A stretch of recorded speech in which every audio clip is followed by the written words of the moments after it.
السلام عليكم ورحمة الله وبركاته. اللهم صل وسلم وبارك على سيدنا محمد وعلى آله وأصحابه أجمعين.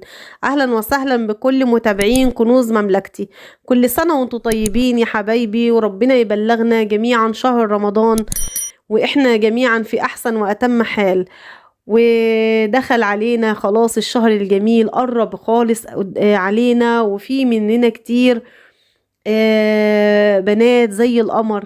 لسه طبعا ما بدأناش في تنظيفات لشهر رمضان، شهر العبادة، شهر الرحمة، شهر القرآن. مش عايزين نضيعه يا بنات في تنظيفات في البيت، والتنظيفات اللي هي العميقة، والتنظيفات اللي هي من جوه، وغسيل السيراميك وغسيل السجاجيد والشغل بتاع البيت كله. مش عايزين نضيع الشهر الكريم دوت. كفاية علينا ان احنا هنجهز فطارنا، وكفاية علينا نعمل العصير، وكفاية علينا ان احنا مثلا نشوف البيت على الوش كده. هو كفاية قوي قوي قوي كده قوي في شهر رمضان ان شاء الله، بإذن الله يا رب. يحييني ويحييكم جميعا ربنا. مش عايزين نضيع الايام اللي هم يعتبروا ايام قليله قوي، يعني ايام قليله بتاعت شهر رمضان. فعايزين على قد ما نقدر ان احنا نخلص حاجه بيتنا كله قبل ما يبتدي شهر رمضان ان شاء الله. طيب، في مننا كسلانه، وفي مننا بتسوف وتقول بكره هبتدي، بكره هبتدي، بعده هعمل، لكن مش قادره تعمل حاجه. انا هقولك على طريقه هتخليكي بإذن الرحمن الرحيم يا رب. الطريقة دي لو انتي بتسوفي، لو انتي بتكسلي، لو انتي مش قادرة تقومي من السرير، لو انتي بتعملي الشغل وانتي يعني بالعافية وبالإكراه ومش قادرة تعملي أي حاجة، ايه هي الطريقة اللي ممكن تخليني أقوم وأنجز كل يوم وأعمل يعني بيتي وأخلصه؟ أول حاجة طبعا ان انت بتبقي من بالليل مسبقة وبتقولي انا بكرة ان شاء الله هعمل كذا وكذا وكذا وكذا. بتجيبي الكراسة او اجندة او النوتة بتاعتك وبتكتبي فيها بكرة عايزة اعمل كذا في الشقة، وبكرة عايزة اعمل كذا. بتصحي الصبح بتتوكلي على الله. إن كنت بتصلي بتقرأي قرآن، الورد بتاعك، الله جميل جميل جدا. طيب، بعد كده طبعا البيت عندي مكركب زي ما انتوا بقى ايه ما شايفين كده، مثلا في شوية لخبطة كده على التسريحة عندي. بنعمل ايه؟ ايه هو اللي يخليني اقوم وانجز وانا عندي بيتي مكركب وعايزة اعمل الحاجات اللي انا كتبتها من بالليل ونويت عليها من بالليل؟ اعمل ايه؟ ايه هو السر في ايه ان انا اعمل ايه؟ بعد ما بقوم وبفتح الشبابيك كلها، بتفتحي البلكونات، بتفتحي كل حاجة، معطر الجو اللي قدامنا دوت. مش شرط النوع دوت، اي نوع معطر جو، انا عندي كذا نوع معطر جو. رشي الأوضة اللي هتبدأي بيها، وليكن مثلا هبدأ مثلا بايه؟ بالريسبشن. اول حاجة فانا بجيب ازازة المعطر الجو بتاعتي وبرش المكان وانا لسه ما روقتش، يعني انا لسه ما نضفتش، يا دوبك فتحت الشباك، فتحت البلكونات. طبعا بعد ما صليت وقرأت القرآن بتاعي، فانا بستعين بالله وقمت. بترش معطر. طب ليه برش معطر وانا لسه ما نضفتش؟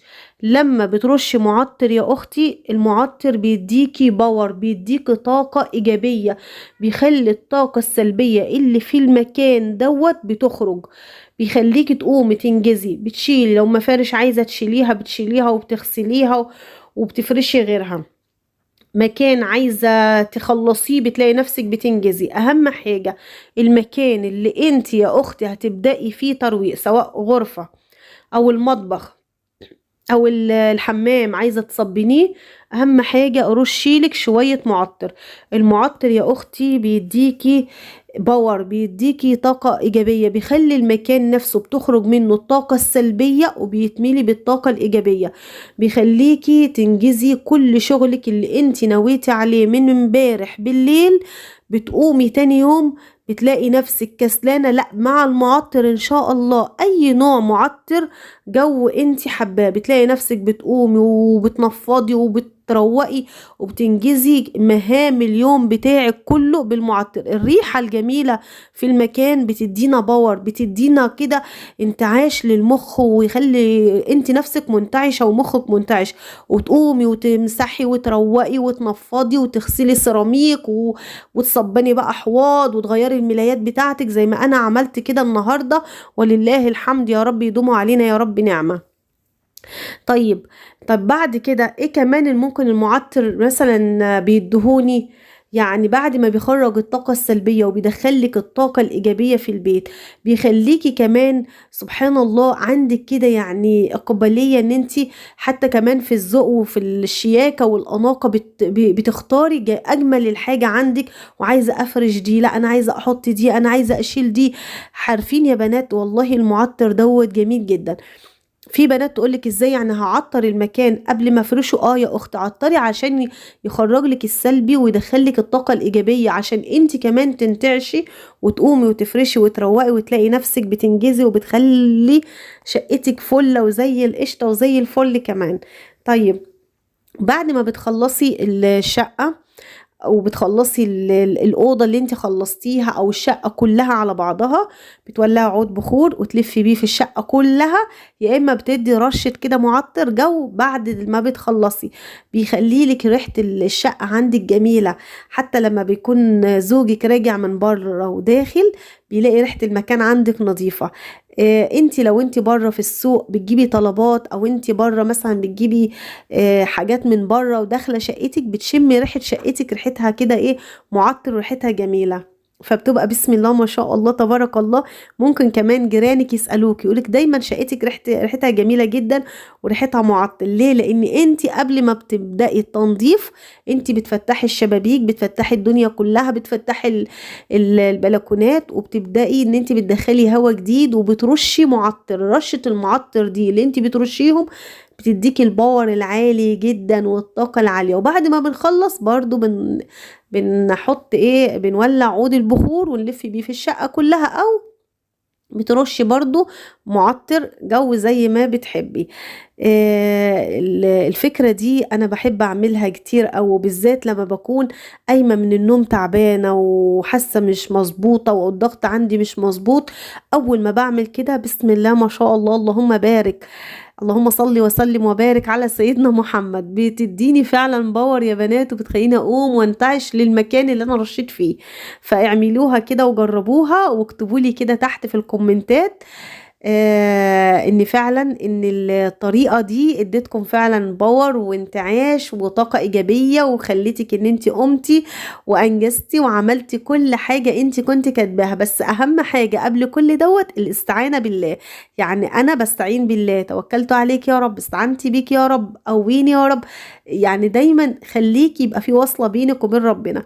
وبرضو ما ننساش اللي قلنا عليه قبل كده، نشغل القرآن الكريم أثناء التنظيف، تبقي مشغلة الشاشة ومعلياها كده وخليها القرآن يدوي في البيت كله. الحاجات دي كلها بتديكي طاقة إيجابية. الاستعانة بالله، البخور، المعطر بيديكي طاقة إيجابية. قراءتك انتي للقرآن قبل ما تبدأي طاقة إيجابية. استعانتك بالله ان انتي بتقومي وبتصلي الفرض اللي عليكي، وبرضو لو أذن عليكي أذان وانتي لسه بتنضفي، سيبي ووقفي واجري على المصلية بسرعة، اتوضي وصلي الفرض اللي عليكي، ويا حبذا لو صليتي كمان رواتب الصلاة، يعني تصلي السنن بتاعت الصلوات. الله الله عليكي. كمان هتشجعك ان انتي لما يجي عليكي شهر رمضان ان شاء الله تلتزمي بصلاة التراويح، وتلتزمي بكل الرواتب والنوافل كمان بإذن الرحمن الرحيم.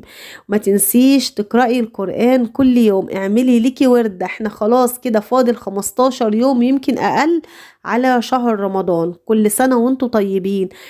اوعوا تضيعوا شهر رمضان في الكركبة وغسيل السجاد، اوعوا تضيعي الشهر الخير دوت. ان شاء الله انا عندي لسه غسيل السيراميك، المطبخ والحمام، في عندي في شغل كتير جدا في الشقة لسه ما انجزتش وما عملتهوش، لكن ان شاء الله باذن الله ان اراد ربنا هعمله معاكم وهوريكم الشغل بتاعي. بس انا حبيت ان انا ابتدي معاكم اللي هي اللي مش قادرة تقوم او كسلانة كسل او تسوف، ان احنا بنسوف يعني بكرة هعمل، النهاردة مش قادرة خلاص، النهاردة بقى الوقت زنق معايا، قمت عملت اكل، جهزت، نزلت السوق، طلعت وديت اولادي، جيت، فالوقت بقى زنق معايا، فان كان على كده بقى خلاص خلي بقى الشغل ده لبكرة. لا صدقيني المعطر استعنتك بالله اولا هتديكي باور جدا ان انت تقومي وتنجزي. عود البخور الجميله بريحه جميله دوت بعد ما بتخلصي وتلفي على الشقه، بعد ما بتخلصي هتخليكي نفسك مفتوحه كده طول اليوم وطول النهار، وعايزه اي حاجه تتوسخ في الشقه عايزه اجري بسرعه اشيلها واجري ارجعها مكانها. حد مثلا دخل اولادك زوجك مثلا وقلع هدوم في مكان غير المكان المخصص ان انت تعلقي الهدوم فيها، بتلاقي نفسك انت جريتي بسرعه وخدتي الهدوم دي وعلقتيها. او اولادك انت بتعوديهم طبعا، بتقول لهم انتوا جيتوا من المدرسه يلا شيلي الشنطه في المكان كذا، شيلي هدومك علقها في المكان كذا، علقي هدومك في المكان كذا، فبتعلمي اولادك على النظام والترتيب بتاعك انت اللي انت حباه. ما تزهقيش وما تمليش من قولة الاولاد ان هم مش قادرين يعملوا او هم يعني ما بيسمعوش كلامي. لا شويه شويه هيتعلموا منك، شويه شويه هيتعودوا من مامتهم، شويه شويه هيعملوا كل اللي مامتهم بتقول لهم عليها ان شاء الله. وكمان يا حبايبي ما ننساش قراءة سورة البقرة كل يوم، يا ريت يا ريت. سورة البقرة ديت نعمة، سورة البقرة ديت زي ما رسولنا محمد صلى الله عليه وسلم حبيبي يا رسول الله زي ما نصحنا بيها وأمرنا بيها ان احنا اخذها بركة، بركة في حياتك، بركة في عمرك، بركة في صحتك، بركة في حياة اولادك كلهم، بركة في البيت اللي انت بتقرأي فيه السورة ديت. فاوعي تسيبي سورة البقرة حتى لو هتجزئيها، حتى لو هتخليها على 3 أيام على مدار الأسبوع، المهم ما تسيبيهاش. لو هتقرأي كل يوم منها صفحتين 3 4، نصيحة مني من أخت لأخت زيها، اوعي تنسي، اوعي تسيبي سورة البقرة، اوعي تنسيها في يوم حتى لو انتي مشغولة، لو قرأتي صفحة بس منها، المهم غير الورد بتاعك اليوم. يعني خلي سورة البقرة دي ورد، والورد القرآني اللي بتقرأيه كل يوم خليه ورد، غير بقى ورد الاستغفار، ورد الصلاة على النبي محمد صلى الله عليه وسلم. وأنا في قناتي التانية الصحبة الصالحة أنا حاطة فيها أو قايلة فيها فيديوهات جميلة جدا ومتكلمة فيها عن كل فيديو وعن قصص ليا أنا مع الذكر ومع الاستغفار مع الصلاة على النبي مع سورة البقرة. ادخلوا وشوفوها لو انتوا حابين. ودلوقتي يا حبايبي خلاص كده الفيديو هيخلص مني، ما تنسونيش في لايك وشير واشتراك في القناة وتفعيل الجرس علشان يوصلكم مني كل جديد.